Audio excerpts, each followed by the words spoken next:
Assalamualaikum warahmatullahi wabarakatuh.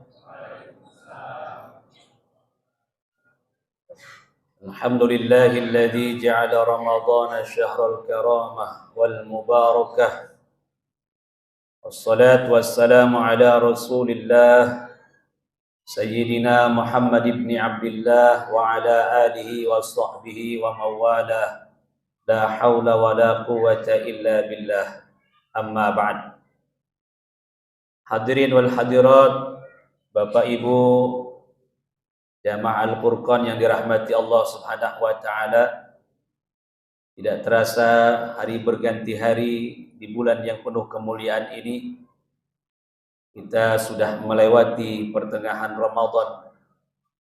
Mudah-mudahan segenap ibadah yang sudah kita laksanakan dan yang akan kita laksanakan diterima Allah Subhanahu wa taala. Di mimbar kultum yang singkat ini saya ingin menyampaikan satu hadis Nabi yang berisi 3 perkara. Tidak banyak, 3 perkara saja karena waktunya singkat dan saya perhatikan Bapak Ibu yang hadir juga sudah kebanyakan perkara.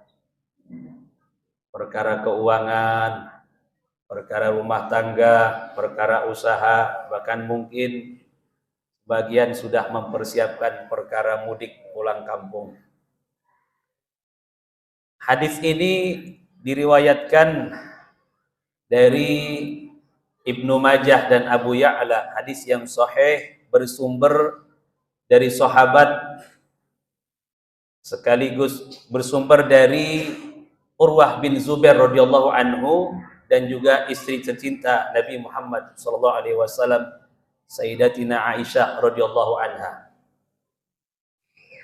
Qala Rasulullah sallallahu alaihi wasallam, "Salasun ahlifu alaihin." Nabi bersabda, ada 3 perkara yang aku bersumpah dengannya. Bapak Ibu, 3 perkara yang akan diinformasikan kepada kita ini Nabi sampaikan diiringi dengan kalimat sumpah. Kira-kira apa yang Nabi sampaikan kepada kita seandainya tidak disertai sumpah sekalipun, percaya nggak Pak? Kita tentu wajib percaya, wa ma yantiqu 'anil hawa in huwa illa wahyu yuha. Karena apa yang Nabi sampaikan kepada kita tidak terlepas daripada wahyunya Allah Subhanahu wa taala. Apalagi perkara-perkara informasi yang Nabi sampaikan kepada kita, Nabi tegaskan dengan kalimat sumpah. Berarti ini urusan penting yang harus kita ketahui dan kita perjuangkan. Semoga kita diberikan kekuatan oleh Allah Subhanahu wa taala untuk bisa mengamalkannya. Salasun ahlifu alaihin, ada 3 perkara yang aku bersumpah dengannya. Yang pertama kata Nabi, la yaj'alullahu man lahu sahmun fil islami kaman la sahma lahu. Tidaklah Allah menjadikan sama orang-orang yang memiliki saham dalam Islam dengan orang-orang yang tidak memiliki saham. Saham itu bekal.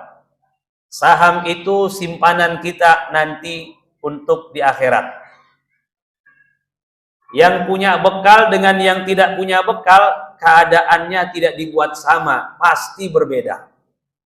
Jangankan yang tidak punya dengan yang punya, sama-sama punya bekal pun, kalau amalan yang dihasilkan bobotnya berbeda, tentu fasilitas yang Allah berikan nanti di surga juga berbeda. Betul Pak? Di dunia saja yang punya duit dengan yang nggak punya duit beda gayanya. Kelihatan jalannya juga. Betul Pak? Waktu kita diuji dengan corona yang mewabah, bahkan menjadi pandemi 3 tahun waktu itu, yang punya duit santai-santai saja Pak. Yang masih punya saham, yang masih punya simpenan, walaupun diatur dengan sedemikian rupa dengan aturan yang rumit dan sulit, dikarantina, nggak boleh keluar, diisolasi, saatnya lapar bisa ngonlen, bisa GoFood, datang sendiri makanan minuman. Yang punya duit, yang nggak punya duit kasihan. Mau makan, apa yang mau dimakan? Beras nggak ada, duit nggak punya. Suruh cuci tangan mulu waktu itu. Masih ingat Pak? Sekalinya keluar disuntik. Mudah-mudahan nggak ngalamin lagi dah zaman susah begitu ya. Makanya kita bersyukur nih Bapak Ibu, sekarang sudah normal kembali. Waktu zaman pandemi saya sampai berantem sesama pengurus masjid terkait apa? SAP belum boleh dirapatkan, lama betul pengen rapetin SAP. Kemudian pengajian ditunda, diliburkan. Bahkan pernah waktu itu sholat berjamaah pun ditiadakan. Betul Pak? Akhirnya antar pengurus masjid pro kontra, termasuk saya juga. Saat itu banyak jamaah yang nanyain, protes, kenapa masjid ditutup? Nggak terima saya masjid ditutup, pengajian ditutup. Sekarang sudah normal Pak, itu orangnya kagak nongol-nongol. Gayanya doang. Ayo mumpung normal nih. Jadi bekal kita untuk akhirat, saham kita untuk akhirat kita kumpulkan sebanyak-banyaknya. Tentunya jalani ibadahnya dengan ikhlas supaya diterima, juga dengan ilmu supaya benar, dan dengan sabar supaya tenang dalam menjalaninya. Wasihamul Islam salasatun. Wasihamul Islami salasatun, as-saumu was-salatu was-shadaqah. Saham yang paling dibanggakan nanti di yaumil qiyamah, yang paling besar pahalanya, disebutkan 3 oleh Nabi, yaitu puasa kita, kemudian sholat kita, kemudian sedekah kita. Berapa banyak manusia yang sudah terkubur di tanah, terkubur di bumi, ada yang 1000 tahun, ada yang ratusan tahun, ada yang puluhan tahun Bapak Ibu. Harapan mereka, keinginan mereka hanya satu, ya Rob, hadirkan kembali saya ya Rob ke alam dunia, hidupkan kembali saya Rob, berikan kesempatan saya alam dunia, berikan saya hidup di alam dunia walaupun sebentar. Untuk apa? Hanya untuk memperbaiki puasanya, sholatnya, dan hanya intik untuk sedekah. Saat ini kita masih ada di dunia ini Bapak Ibu. Saat ini memang dunia nyata, akhirat cerita. Karena akhirat masih cerita, kadang-kadang ya kita masih tenang-tenang saja, males-malesan. Padahal sudah berada di bulan yang penuh kemuliaan. Kadang-kadang ada yang nggak percaya, diceramahin ya biasa saja. Kadang-kadang penceramahnya malah dibully. Tapi Bapak Ibu, ada saatnya besok episode berganti. Dunia tinggal cerita, akhirat nyata. Akhirat nyata, dunia tinggal cerita. Disitulah kita merasakan betul betapa puasa kita, sholat kita, sedekah kita, bacaan Quran kita, segala berbagai macam amal soleh yang kita pernah hidupkan, pernah kita jalan di dalam dunia ini, nanti menjadi bekal kita menghadap Allah Subhanahu wa Ta'ala. Demi Allah, kata Nabi, gak bakal sama orang yang punya saham dengan yang tidak punya saham. Pasti itu. Sampai Nabi iringi dengan kalimat sumpah. Yang kedua, wala yatawallallahu azza wa jalla abdan fid dunya fayuwallihi ghairahu yaumal qiyamah. Demi Allah, tidaklah Allah melindungi hambanya di dunia, kemudian di akhirat hamba tersebut diserahkan kepada selainnya. Maksudnya Bapak Ibu, kalau kita termasuk orang-orang yang muttaqin, ya'lamu annallaha ma'al muttaqin, ketahuilah bahwa Allah akan menyertai orang-orang yang bertakwa. Atau kita termasuk orang-orang yang istiqomah dalam keimanan, jangan khawatir. Satu paket urusan dunia, urusan akhirat dalam jaminan Allah Subhanahu wa Ta'ala. Terkait urusan yang paling menakutkan, jangan dulu yang dibayangkan tentang neraka. Ada episode-episode sebelumnya yang mengerikan dan durasinya sangat panjang. Jangan dulu alam kubur, sakaratul maut itu juga tantangan berat kita.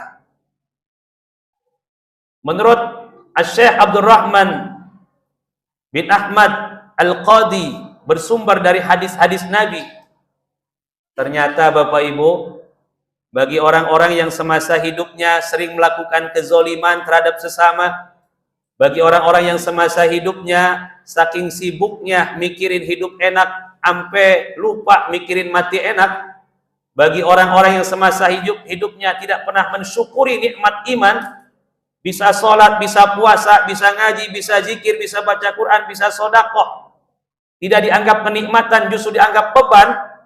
Orang semacam ini sakaratul mautnya didatangi setan-setan.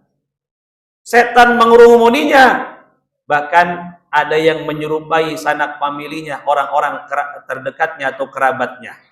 Saat itu orang tersebut dalam keadaan seperti apa? Asyaddul hal indan naza'. Perkara yang berat bagi manusia yang dialami mereka adalah saat sakaratul mautnya. Apa yang dirasakan saat sakaratul maut tersebut? Al-atas, yaitu sangat kehausan.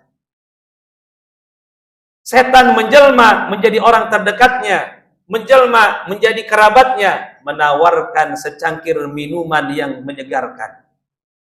Tapi saat akan diteguk, dia katakan, gak boleh diteguk sebelum kau katakan ilahaka isnain, Tuhanmu itu dua. Manggut saja, murtad, mati, su'ul khotimah. Katakan dulu Muhammad kadzab, Muhammad itu pembohong. Katakan dulu Isa ibnullah, Isa itu putranya Allah. Nanti akan menghadapi fitnah semacam ini, penyelewengan akidah, sebab bagi setan-setan itu merupakan episode terakhir untuk menggiring manusia menjadi temannya di neraka kekal. Kalau saja akhir hayatnya beriman, apalagi bertauhid, mengucapkan kalimat la ilaha illallah, tiket surga tetap didapatkan. Gagal menjadi teman setan yang abadi. Betul Pak? Ini bukan ngada-ngada Pak, tapi memang ada sumbernya berdasarkan hadis Nabi. Pikirkan dulu itu. Oleh karena syukuri nikmat iman. Allah nyatakan jelas dalam surah Fussilat, innal ladzina qalu rabbuna Allah tsumma istaqamu tatanazzalu alaihimul malaikah